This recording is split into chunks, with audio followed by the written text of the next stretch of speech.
Welcome to a brand new episode of the Ubiquitous Blacks podcast. I am your host, TeaRon. That's TeaRon, period. And I want to first thank you for taking the time to tune into the program. You could be doing anything else, but instead, you're right now listening to me. And I want you to know that I appreciate you. As we venture into a new year of the podcast, I first want to take a moment to point out the obvious, the elephant in the room, and that is that episodes have been on hiatus since December, right? I'm just going to keep it real with y'all. I'm a one-man band here. I have a lot of lofty ideas, a lot of big dreams for what I want the brand to be and what the podcast to become. But I must say it isn't easy. That being said, the podcast has gone through many iterations and many variances. I would just like to choose this time to give a shout out to all of our loyal listeners, people who have stuck with us regardless of those changes. I'm more than appreciative of you as well. And I would have given up a long time ago had it not been for those key listeners and those who actually reach out and respond and give feedback. And that's what we want to try and do more of. Okay. And if you're a new listener for the first time, thank you for joining us. But now you can go back and listen to the old episodes so you can catch up to where we are today. Okay. With that being said, I want to take you on a new journey and to new places. Hang tight and let's dive into it. Here we go. All right. Hey, what's up, everybody? It's me again. It's your boy TeaRon. That's TeaRon, period.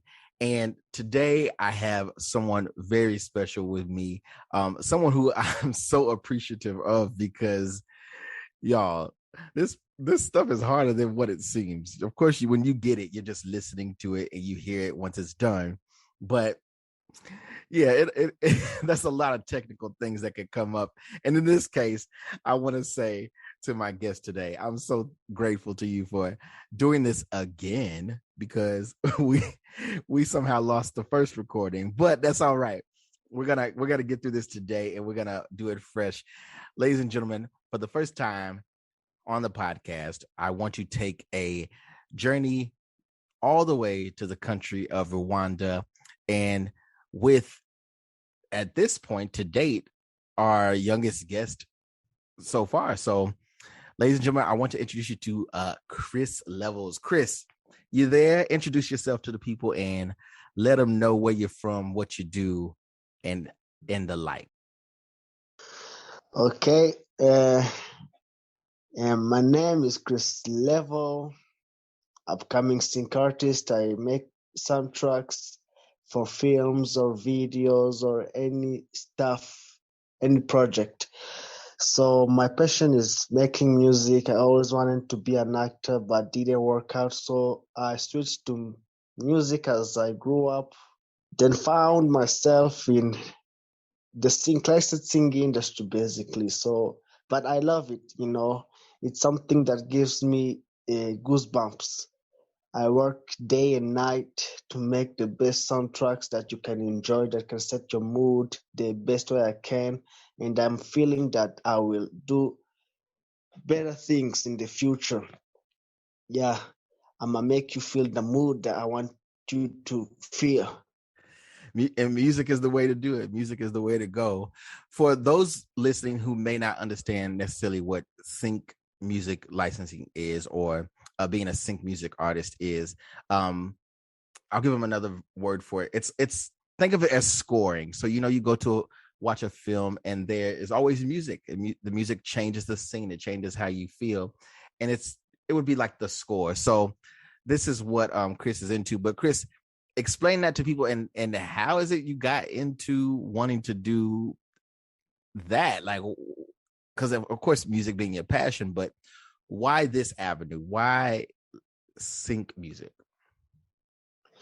Yeah, it's a long story, but like I said, I always wanted to be an actor. Like when I was a little kid, I wanted to be an actor, But when I started to grow up, and I started to find myself more into the music thing.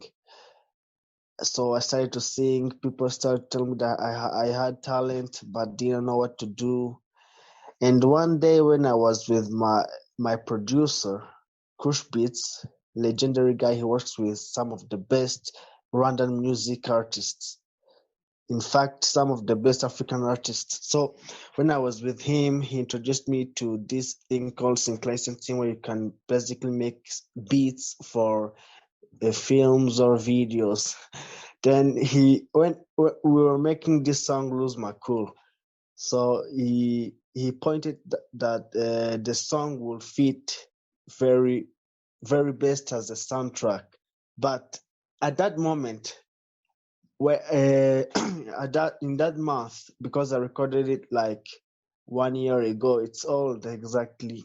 So I had two friends. One is an Indian friend, and the other is my local friend. So they used the song, started to grow in numbers, view numbers. People started to know it, and people started to DM them to use the song as a soundtrack. So it's when the moment struck me, like I can make this a career.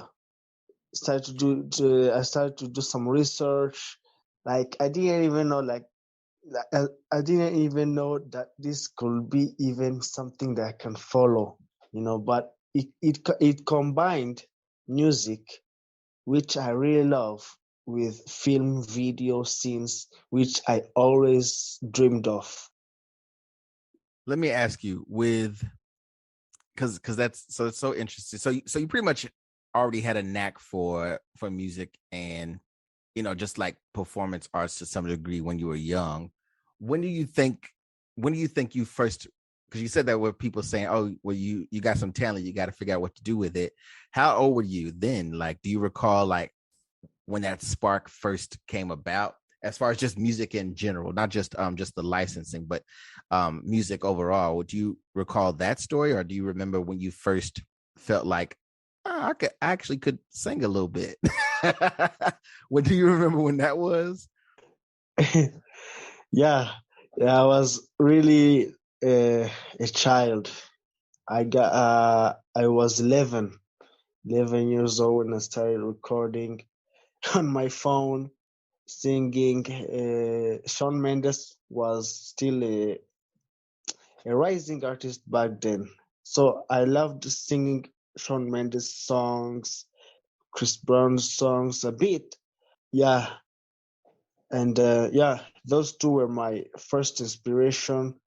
Like I sang, and I heard it, I heard the voice. Like it was so, like when I told my when my friends would give me feedback on the voice, you know, but they kind of tell me that I need to make it more melodico, melodically, more melodical. So they were basically saying that I need to write songs that are catchy, but the voice was already good. The voice was good, but not the lyrics. So I need to practice. And now I think I'm ready. So when they told you that, like, did you take that as like, oh, I need to like, did you like take like vocal lessons, or you just started like writing more? Is that what happened?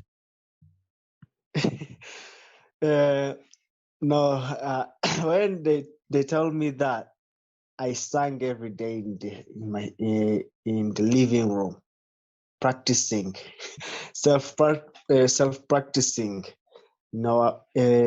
Put on the song of one of my favorite artists and just hear their voice. What are they doing with their voice? And learn every single bit of their movement in the vocal range, vocal tone, how they're expressing their everything. So I self practiced it along, but writing, as far as writing, I didn't start writing as soon as I was like 15. Yeah, 15 is when I started writing lyrics. So I'm still new to writing, but I also think I got some experience in it because I've wrote over like 200 songs since I was like 15. Every day I write. Even though I cannot finish a song in one day, but make enough lines so that I can continue on to the next day. Like I can write like one song per week. So still new to writing, but I self practice myself now. That's so interesting. I know that when I was younger, because I've written several books and stuff, but I also used to be able to like come up with songs and melodies. Some of them I don't even remember, honestly, because you end up like making notes of so many things. But I think it's so interesting. Like I didn't know that when I was growing up, I didn't know what I was doing was something unique. I didn't know that other people could not piece together ideas on a blank, piece of paper. I didn't know that me writing out song lyrics or making up these different melodies was something that, was considered, not average. So nobody ever told me it was like, oh, you should be writing this, you should be. But I'm glad someone told you that. I'm glad you were able to be around and be around people who were at least like interested in you pursuing it more. Let me ask you, growing up in Rwanda, you're in Kigali, right? Am I saying that right? It's Yeah, yeah, okay. yeah. Growing up in Rwanda, what was it like for you when you started to grow into your adolescence and the people around you saw that you were into this music thing? What was that like? It was simple, but when people are not in the music industry or in any industry to be exact, they think that things are easy. So they started to make me feel like I'm a star, but I wasn't. I know when I started to get more into this thing, this music stuff, I started to see how every single detail was important. But people didn't, they would, uh, they would, they just didn't, they just don't know. But they support me. I have a few of my friends, some fans that support me in my sound tracking life. And I appreciate that, man, because it's really rare to see. Yeah, it's really rare, but I appreciate that in Rwanda, as far as things goes, the synchronizing industry here is like non-existent. So it's something that is very new. It's really very new, but as everything, when you're not in it, you think that it's easy, but it's not easy. You gotta make better songs. You gotta make everything look perfect. You gotta make, EDC. Yeah. Yeah, I totally agree. It's like you definitely have to put in the work, and like you said, you're in a place where maybe there aren't as many outlets for it. There aren't as many people also doing the same thing or diving into that field, which also is equally, a scary thing. Um, I could totally relate to that. I definitely grew up in a place where the jobs were expected to be like, you want to go to school, go through college, or if you didn't do that, you picked up a trade and like worked at a factory, really plain stuff that is not appealing to me. But I guess it's for somebody. But I totally can relate because like you absolutely have to find your audience when it comes to the creative aspects. You have to also find people that you can work well with, um you know because it helps like your craft. Being a creative person in the arts industry, you can't do anything by yourself. Who would you say is your biggest inspiration to date when it comes to music and what you do? Uh, my biggest inspiration. I mean, I really have many people, who inspire me. From Ruga, the Nigerian singer. If you don't know about him, Ruga, to John Powell, to Alan Silvestri, to Mehdi, a random singer back here, to even Kush Beats, because he have an instrumental which was used in that film Space Jams too. So he is Oh, like really? the one. Yeah, That's cool. That's he is. awesome. Yeah, I didn't even know how he did that. He taught me how how this stuff can really work. So I took it a shot. Now I'm starting to see the benefits. So those are my biggest inspirations, and I think them to be alive, because if they were not alive, I wouldn't have thought of this. Yeah, I too have like people who have helped me along the way, because there's some things that I've done in my life that I never thought I would do, honestly. And you you think, like, you see somebody, like you said, people will treat you as though you're doing something great. To you, you're just like, okay, I'm just working, I'm out here hustling, I'm not doing much. But you'll see people from the outside in, you're just like, wow, they're amazing, how are they doing that? But you just don't know what's going on in the background. And I don't know of anybody in the field of entertainment and arts who can say that they just did something by themselves. So it is definitely good to have that support system and those inspirations. What would you say is like one of your biggest goals with taking on the licensing? Like, not well, what would you say? Let me put this. What's a short-term goal that you have with your music, and then a long-term goal as well? Okay. When I started this, I have a 2-year goal. The 2-year goal is basically me saying and putting in effort for me to reach a place where the whole world can maybe recognize me, because I want, I really want to soundtrack those bigger projects, to for me to be able to impact a larger audience in the mainstream. I don't want to be like a niche thing. I don't like niches.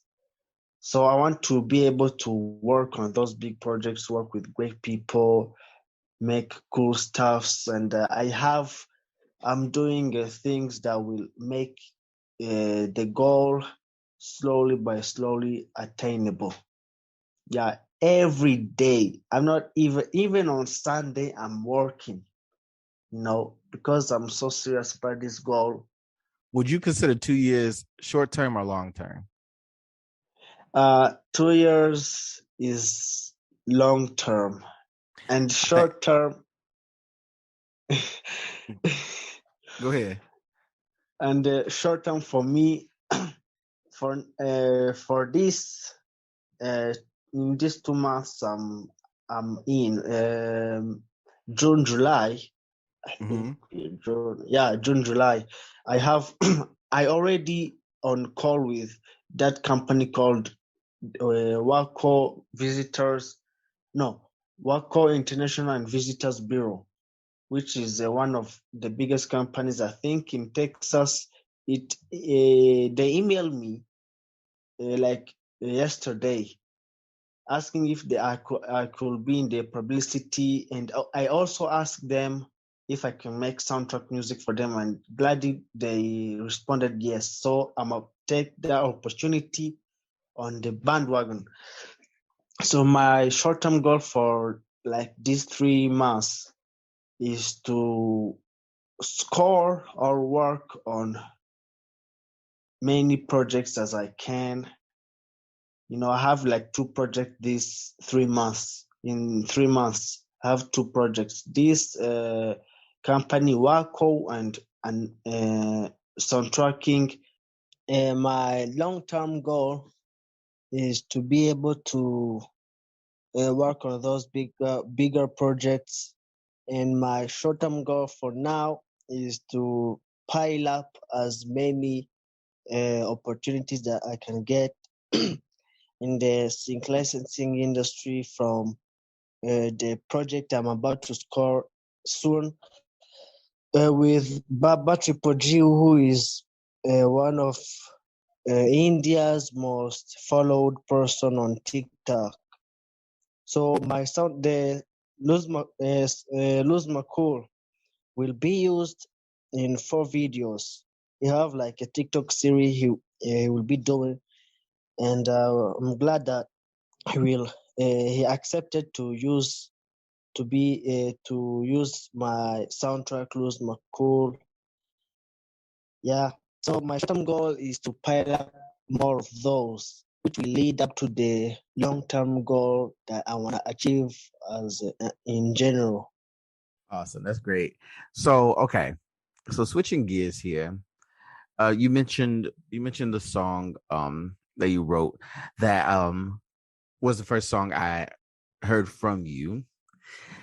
So far we've been talking about you as a sort of on the production side of things, but then with this actual record, you are actually singing and performing on there as well. If you can, just share a little bit about that particular track, what inspired it, and what was it like to sort of bring it together, and then also what was it like to then put it out there, because now you're working on having it be featured in these different avenues. But tell us about that process if you could. Okay. When I was starting to make that song in the early stages, I was thinking about a love song. I wanted to be like a love song.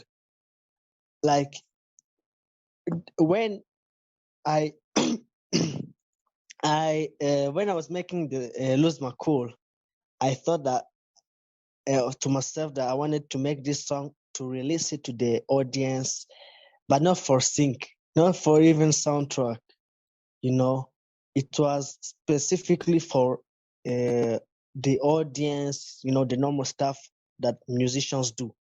But after making them, one of my 2 friends, one is an Indian friend that we met on Facebook who is a beat maker, and the other one is called Sky Level.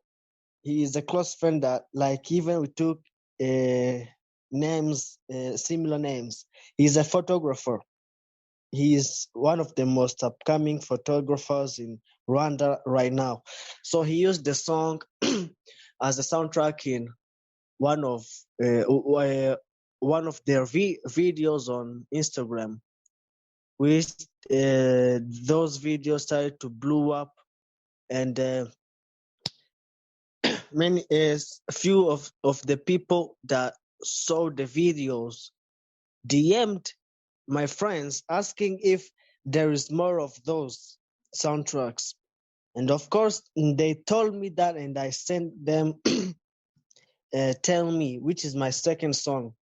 So when I was writing the song, I wanted to be like a love song. I wanted it to be like a fun love song, speaking about my girlfriend who I had in college, high school. If high school is secondary school, don't know in your country, where I used to study. We broke up, so I wanted to be like a fun song to tell her that even if I'm broke, even if I'm like divorced, but I'm still happy. But you know what happened? When I was writing the song, people started to cry. People like told me that it was really emotional and deep, but in a sad way, not in a fun, loving way. And others told me that it was actually fun. So it has many different types of moods attached to it, which I think was really great and hence its success in the sync licensing world. So that was my those were my first intentions. So you mean to tell me that you are dating Chris? yeah, yeah, I was, and You she was pretty. Yeah, I was, but now, and now, I'm focusing more on building up my career, because dating, I will,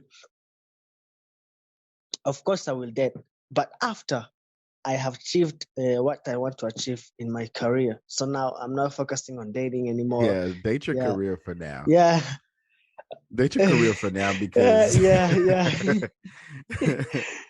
Yeah.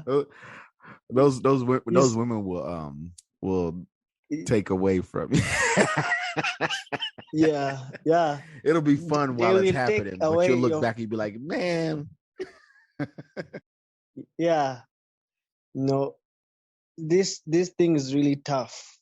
So when you start to mix it with your dating life, and you don't focus, especially when you're starting out. So it's better first focus on one thing, and then after it succeeds, go on to the next. Yeah, but you have time. You're young. You have time to date and do that. Trust me. Take your time. You don't want anything Yeah. to distract you, especially not. Never mind. Yeah. But tell me about growing up in Kigali. Are you an only child, or you have siblings, right? Yeah. One. I have one sibling. So it's just two of you. Yeah. What about your parents? Are they supportive of the path you're taking, and what was that like? Or did they want you to do something else? Were they like, you know what, Chris, when you grow up, you're gonna have to be a doctor or something, because this music stuff. Like, what was that like? Every every parent is like that. They want you to be something else, but I have shown them some results, and they are like, yeah, even result. I feel like they don't get it, but I'm gonna continue to push forward. Well, not to interrupt. I'm sorry, but when you say you feel like they don't get it, is that just in a manner of like they can see your efforts, and they support you in that, but the actual career path is just like something that isn't you know isn't common? Like, what is that? When I'm saying they don't get it, what I'm saying is, like, they don't know much about sync licensing. They think I'm doing like musical stuff, the recording industry, but they don't know much. I try to explain them about the sync licensing industry, and they think that it's like a joke. It's like a joke, but yeah, they don't know much about the sync licensing industry. So that's why they feel unsafe, because when they Just you just gotta reword it for them. You just gotta you know how like somebody will have like a job. Let's say their job is let's say they are a janitor, right? yeah But their job, they'll tell someone that their job title is like, I'm a custodial supervisor. And it just sounds better. yeah So you have to tell them that, oh, don't worry, I'm just, I don't know, I'm just composing. I'm a composer. yeah That's yeah because then you're like, and then maybe they'll be like, oh, okay, yeah that sounds good. So you just gotta make it.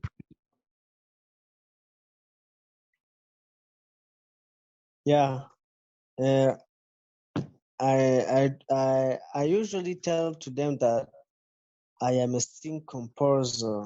So I compose music for sync licensing, and they don't take it seriously. They don't take it like they are. Most of the time they're in between. They just brush it off aside and continue life. They're supportive, of course. They support me, but not like super supporters or super fans. No, like medium supporting. Yeah. I find that people closest to you, especially like siblings and stuff, I find that they are less impressed, but it's only because they kind of, I mean, they seen you grow up, so they see you like wake up in the morning. You know what I mean? Yeah, so, so they're like, "Oh, shut up!" That they don't care. You really have to do something major for the people close to you to be like, "Wow, you really are doing this." yeah, yeah, And don't worry, it will yeah, come. yeah. Have you ever traveled outside of Rwanda before? No, Do you want to? maybe, maybe if the time, Maybe. if the time come, I will. But for now, What's a place you've always wanted to visit? South Africa, Oh, you could totally go to South Africa like Johannesburg. tomorrow, I'm sure. Yeah, in Johannesburg, there's Why Joburg? there's a place where I think there's a place where white people and black people are separated. So the reason I want to visit there is because I want to mess to just go in there into the white people's territory and mess with them.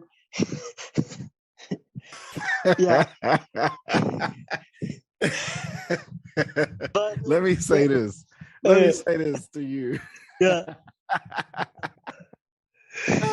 Listen, as an African American individual, yeah, I I be trying to get away. I'm telling you, I be trying to get away because I be having to get like I need to cleanse myself of white spaces, honestly. yeah, Like diversity is cool and all, but when you are constantly around people that don't look like you or people who you can't relate to, yeah, it's also damaging culturally because you kind of get caught up in an area where you just don't, you either lose sight of who you are as an individual or you just don't ever find out, you know?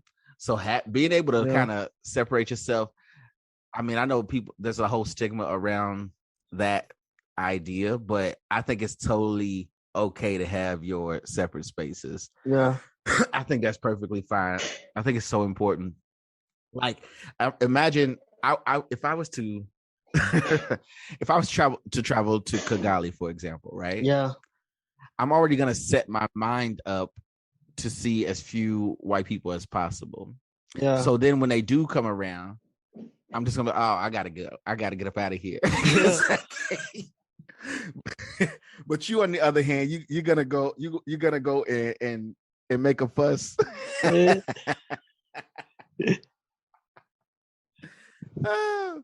You know what's funny is I told myself, do you have any pets? yeah, Have you ever had like a I dog? used to, but it left. It ran away. It Yeah, left. What do you mean it it left? ran away. What? You mean you had a dog that ran away? Yeah, yeah, It didn't come back. yeah. It did it. I think it loved the beaches. You know, it really loved the beaches Ah. because it it, it used to it used to escape at night and go after the beaches and come after come in the morning. So I think that's the reason why it ran away. It was like, yeah, I'm gonna be in these streets, y'all. I'm out. Yeah. the reason I asked that is Yeah. because I always told myself, I was like, when I get a dog again, Yeah. it's gonna be with the most pure intentions of getting a well-bred dog just to enter into dog shows. Yeah. And then when I enter into a dog show, they have these dog pageants and things, right? So when I enter into a dog show, I want to go because it's not very many black people in those spaces, but I just want to go Yeah. into my dog in a dog show just so I could be there during the competition, like yelling and being very black. Yeah. Just to make white people uncomfortable. So Yeah. if you ever see me out and you see me with a puppy, or I have a dog, Yeah. just know that's the reason why. Is because I'm doing it only to put it into shows to win competitions and make white people uncomfortable. Yeah. But not all white people are bad, I think, right? No, of course not. I mean, they're good and bad people in everywhere you go. Yeah. So I'm of the mindset personally, like I love who loves me. You know what I mean? Yeah. But I'm also not interested in going out of my way anymore at this age that I am now Yeah. of explaining to someone why they should like me, or because honestly, sometimes you have to come to the conclusion that some people just will never get it. Yeah. Yeah. Let me ask you something, Chris. Ask you something I heard. Well, I was kind of researching about. Is Kigali really as clean and safe as people think? Because you all have built up this reputation. Yeah. Just on the. Why are you laughing? Why are you laughing? I'm serious now. Is it as clean and safe as it is portrayed, or are we being scammed? The following audio you are about to hear has the potential to be distorted, lagging, or interfered. Please keep in mind that we are an international program and not everyone has the luxury of flawless high-speed internet. Thank you for understanding. Shall we continue?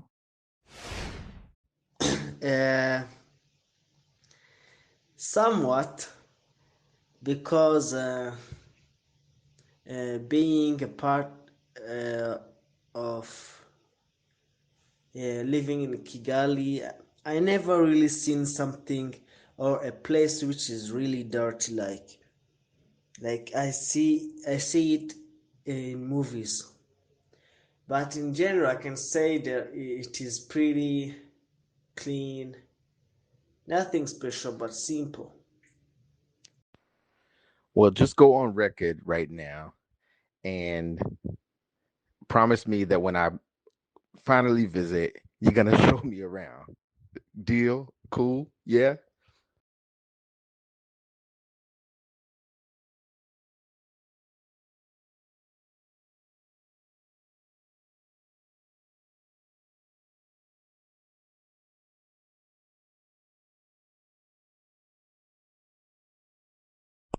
Okay, okay, no problem.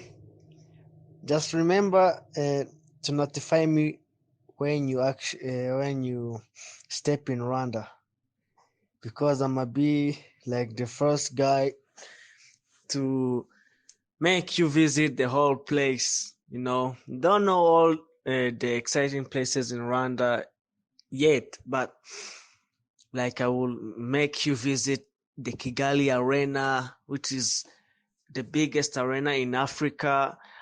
Make you visit Nyungwe National Park, and see the ingajis, or gorillas in English. Gorilla is ingaji in Kinyarwanda. Yeah, deal. Yo, I literally just was watching a video of who was it? I want to say Winston Duke. He played in the Black Panther movie. But anyhow, I just literally watched a video of him over there like yesterday, and he was walking with the gorilla. So I would definitely do that.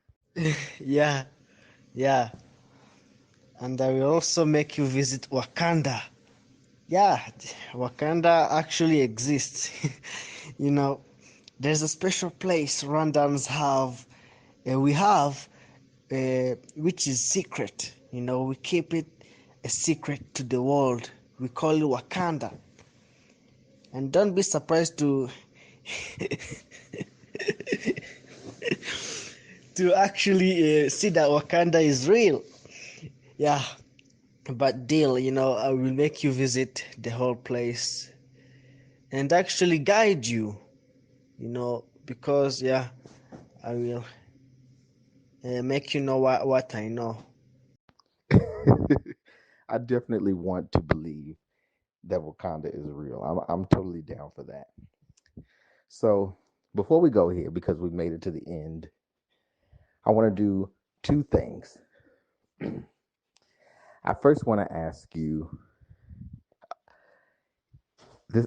I think this will be fun. So I first want to ask you if you, at this point now, could tell your future self anything you want your future self to know, any words of encouragement, any advice, or anything you just want to remind your future self, I want you to do so, but do it in your own um, native language. Okay, what I can tell my future self, icyo navuga, icyo nakibwira njyewe w'ahazaza ni ukugumya gukora kandi gumya gukora kandi nkazagumya gukora, sinzigere ndekera gutera imbere. Niyo abantu bamvugaho ibintu bibi, nkagumya nkatera imbere. You ought to see me nodding my head like I understand everything. I'm just like, yep, yep. If you could, just tell us what that roughly translate to. What did you tell your future self? And then lastly, before we go, you're gonna have to tell the people where they can find you, where they can follow you on social media, keep up with all the things you're gonna be doing here in the future. Give us all the details. Where can we follow you, find you, message you, work with you, all that? Okay, I just said uh, what I can tell my future self is to continue to work hard and work hard, and no matter what people try to throw at me, to brush it off aside and continue to work hard and never stop until I reach my goal. That's the translation. And if you want to work with me, or you just want to listen to my music, you can search for a page called Chris Level Music Updates on Facebook, or I have a website still in process. I will publish it soon, but Chris Level Music, it's my website. Hope he links it. Hope you link it, so that people can go to the website and message me if they want to work with me or anything else. Well, Chris, I want to thank you for just taking the time to come and do this. And I also just want to thank you for sharing your talent with us. And I definitely wish you nothing but the best going forward. I can't wait to see your growth and, just be able to cheer you on the whole rest of the way, truly. So thank you for that. And I will see you soon. I will see you soon. And we will definitely do the gorilla thing. I'll probably pass out, or die, but we'll definitely do the gorilla thing. And I'll make it my personal duty that in, let's say, approximately 5 years' time, I'm going to make sure that I send you that clip of what you said to yourself. Because it's going to come in handy and you'll get to listen back at your younger self reminding you to keep up what you're doing. and I love to see it. I'm excited. Thank you, Chris. Okay, thank you too.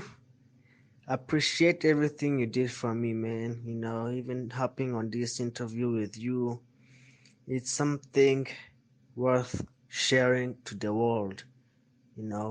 My story, and really appreciate your sincerity, everything you really did for me. And yeah, if you're on with the gorillas, just notify me. I will get you to know them. Yeah, so thanks a lot. So remember, whether you are Black in Johannesburg, South Africa, And whether you're black in Kigali, remember we remember, are black we are everywhere. Black everywhere. Thanks a lot, thanks a lot, thanks a lot, thanks a lot, thanks a lot, thanks a lot.